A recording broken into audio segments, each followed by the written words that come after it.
Okay, the next step, we've already gone over how we do the outside walls with the 5-foot stakes and putting the nails in the grommets. On your ends, you can't do that. This, your door opening is right here, and then on the back side you have a window, but the ends, which would be your gable ends in a house, they have grommets in the bottom. And by grommets, I'll show you what I mean. It's these little things right here. These are brass on this tent, and they're a hole. They go right down through the tent. And what we're going to do is, earlier I said something about 8-inch spikes. These are probably more like 10-inch spikes. But we're going to go right through those grommets and stake it right into the ground so that you don't get what you see right now with all that wind blowing them in and out. You want your camp your tent as stable as possible. So we're going to do both of the gable ends. The one in the back, you can hit every grommet and go all the way across. On the front, you can get your outside grommets, but you got to leave 2 or 3 in the middle that you don't stake down because you need your tent flap to open for a doorway when you're going in and out of it. So that's what I'm going to do right now. I got to go inside to do that.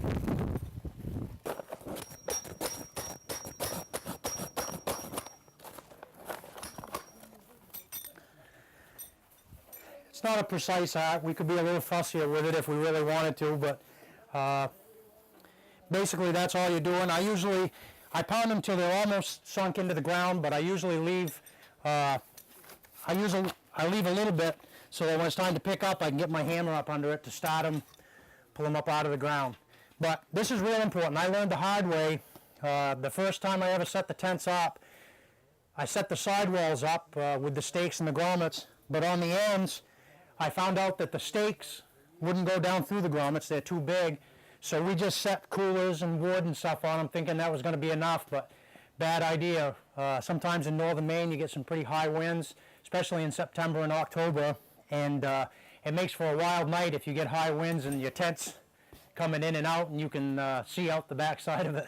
So you want these big nails to go down through here to hold your ends in. Hi, my name's Levi, and right now I'm getting some weeds up from the ground, so when we put on the tarp, it's not very humpy and uncomfortable for some people. You see that there's a lot of them, but hopefully I'll be able to do it.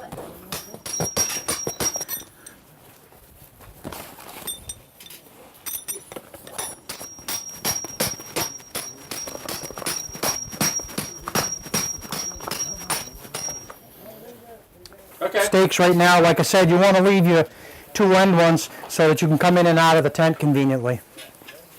Okay, the next part that we're going to do is we're going to put tarps on. They sell what they call a fly that goes with these tents, but they're quite expensive and I don't think they work as well as these cheap plastic tarps.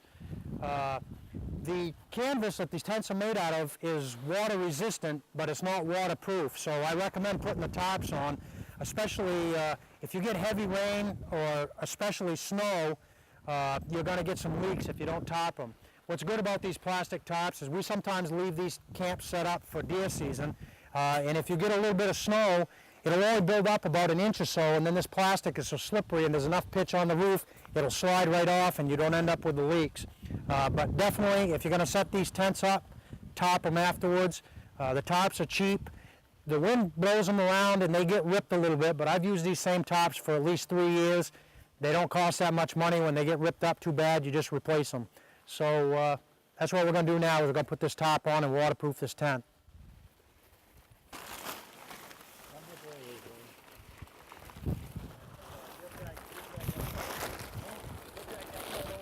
Get this side over here, Dad. Just hang on to it and then I'll go get Vic.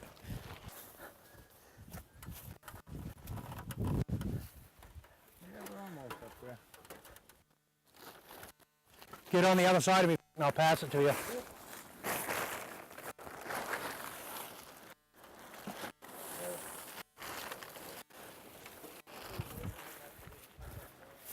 Okay, and it's extra long for this, Dad, so we actually want to wrap it around it before we tie it.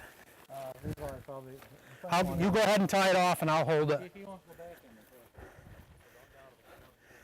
No, we're about down to the ground, Dad. You're good. Yeah. That's pretty much the finished product. About all that we've got left to do now is we usually go in with a rake and rake the ground and smooth it out and make sure there's no rocks or anything there that would make the ground uncomfortable to lay on in case anyone has to sleep in there. So we're going to put a tarp down in the tent. I prefer the tents without the sewn-in bottom. I learned from a good friend of mine, Hal Blood, when I first bought these tents. He told me don't get the ones with the floors in them because they get wet and then you can't get them dried out. He said get them without a floor, put your plastic tops down so that you keep the moisture from the ground down, and then just throw some rugs. What we usually do is we get pieces, remnants of rugs or something that someone's torn up from their house or whatever and they don't want anymore. After we put those plastic tops down, we stick the rug remnants on top, and that way when you get up in the morning and take your feet off your cot, you got something soft and warm to put them on, and that's pretty much your finished product. Probably a little later we'll tape tonight when we're cooking dinner in the tent here. We'll show you what we've got for a setup for stove and what we've got for heat, what we have for cots, but we'll show you all the equipment that you need for the inside of your tent to make it as big a success as setting up the outside. Can't for the morning. Somebody else puts it away. I think you guys say, did you bring some plastic silverware? You did. It's the start of another season, and Vic's still gone. Vic, where are you? There you are! Vic, what are you doing? Well, I'm taking pictures of these side hill snow growlers. Side hill snow growlers? They come off that ridge up there. And nobody's ever got a picture of one before, but I thought maybe we might just get lucky. There you go, Vic!